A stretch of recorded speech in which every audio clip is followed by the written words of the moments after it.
जय जिनेंद्र। संस्कार वीडियोज़ में आप सभी का हार्दिक स्वागत है। आज की मेरी वीडियो का टॉपिक है, धर्म में हमारी आस्था क्यों डगमगा जाती है। आजकल दुनिया में चारों तरफ हर इंसान दुखी है। किसी को कोई रोग हो गया है, किसी के यहाँ कोई मर गया है, किसी का एक्सीडेंट हो गया है, किसी का कोई बिछड़ गया है। हर इंसान किसी ना किसी बात से दुखी है। ऐसे में कई बार हम यह सोच लेते हैं कि जब हम इतना धर्म ध्यान करते हैं तो हमें कुछ फ़ायदा क्यों नहीं होता। फिर क्या फ़ायदा ऐसे धर्म ध्यान का। मेरी एक सहेली की माताजी कई दिनों से बीमार थी। उन्हें कोरोना हो गया था। वो हॉस्पिटल में एडमिट थी, मगर 2 दिन पहले उनका देहांत हो गया। मेरी सहेली बहुत दुखी हुई तथा बार बार एक ही बात कह रही थी कि पिछले 15 दिनों में मैंने और मेरे परिवार ने जितना नमोकार मंत्र का जाप किया है, जितना भक्तांबर जी का पाठ किया है, शायद अपनी अब तक की ज़िंदगी में मैंने यह नहीं किया। और नतीजा क्या निकला, मेरी माँ तो फिर भी मर गई। फिर क्या फ़ायदा इतना धर्म ध्यान करने का। उसकी आस्था बिल्कुल डगमगा चुकी थी। उसका यही कहना था कि मेरी माँ तो बहुत धार्मिक थी, उसने कभी किसी का कुछ नहीं बिगाड़ा, फिर उसके साथ ऐसा क्यों हुआ, वो क्यों मरी कोरोना से, और हमारे जाप करने का कुछ फ़ायदा क्यों नहीं हुआ। मैं सोचने पर विवश हो गई। ये सवाल ज़्यादातर लोगों का है। दोस्तों, जब भी कभी हमारे जीवन में विपत्तियां आती हैं, हम धर्म ध्यान के अनेक उपाय करते हैं। जाप, पाठ, विधान, शांति धारा इत्यादि करते और कराते हैं। और इन सब के बावजूद भी जब इस तरह की घटनाएं घट जाती हैं तो हमारी आस्था डगमगाने लगती है। ये बात अपने दिलो दिमाग में अच्छी तरह बिठा लीजिए कि जीवन मरण, संयोग वियोग हमारे हाथ में नहीं है। ध्यान देना दोस्तों, अगर इसी तरह मंत्र, तंत्र तथा अनुष्ठानों से किसी को बचाया जा सकता तो दुनिया में हर कोई अमर हो जाता।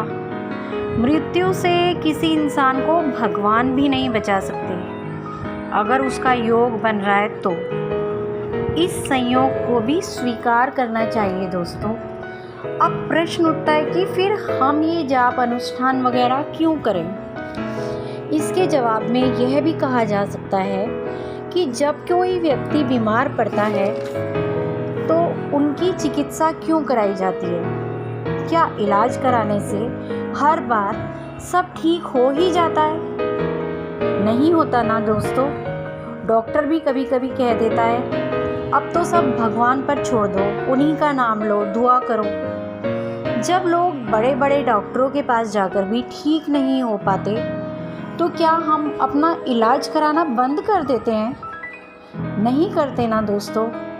हम डॉक्टर पर भरोसा कर लेते हैं, बाल कटाने वाले नाई पर भरोसा कर लेते हैं। बस भगवान पर से इतनी जल्दी आस्था क्यों डगमगा जाती है हमारी। जाप, पूजा, मंत्र, विधान, ये सब भी एक तरह की चिकित्सा ही है। इनके करने से व्यक्ति के पुण्य में वृद्धि होने की वजह से असमय होने वाली मृत्यु टल सकती है। पर यदि किसी का मरण काल नियत हो गया हो तो उसे भगवान भी नहीं टाल सकता। जैसे डॉक्टर के हाथ में सिर्फ चिकित्सा है, आयु नहीं, वैसे ही हमारे हाथ में भी मंत्र, जाप, पूजा, विधान इत्यादि ही है, आयु नहीं है। आयु पर किसी का जोर नहीं चल सकता। अगर कोई इस तरह का विश्वास दिलाता है कि इस तरह मंत्र, जाप इत्यादि करने से मृत्यु टल जाएगी तो दोस्तों ये बिल्कुल मिथ्या भ्रम है। किसी रोगी के ठीक होने की संभावना होती है, ये नहीं कहा जा सकता कि ठीक हो ही जाएगा।